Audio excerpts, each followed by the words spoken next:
Hello everyone, good morning. তো সকালবেলা দেখো চা বানাতে চলে এসেছি। চায়ের সাথে আজকে একটু চিড়ে ভাজা করে নিচ্ছি। তো এই সাইডে দেখো চাটাও বসিয়ে দিয়েছি, চাটা ফুটছে ভালো করে। এখানে দুধ এনে রাখা ছিল, সেটাও ঢেলে রাখছি, দুধটা জাল দিয়ে নিতে হবে। তো এরপরে চাটা হয়ে গেছে, চিড়ে ভাজাটাও আমি নামিয়ে নিয়েছি। তো এখন বেজে গেছে সকাল 9টা বেজে গেছে। তো যাই হোক, মানে শীতের জন্য একটু লেট করেই উঠি।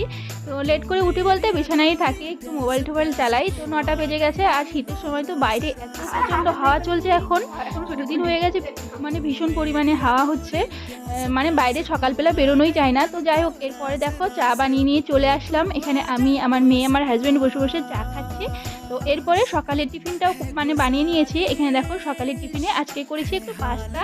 তো এখানে গাজর, তারপরে টমেটো সব কিছু দিয়ে এই যে পাস্তাটা করেছি। তো এই যে আমার মেয়ে খেয়ে বলে দিল কেমন হয়েছে, দারুণ হয়েছে খেতে। তো এরপরে চলে এসেছি দুপুরের খাওয়া দাওয়া নিয়ে। আজকে দেখো একটু মানে লাউ ঘন্ট করেছি, আর একটু পুঁই শাক করেছি, আর ডাল করেছি।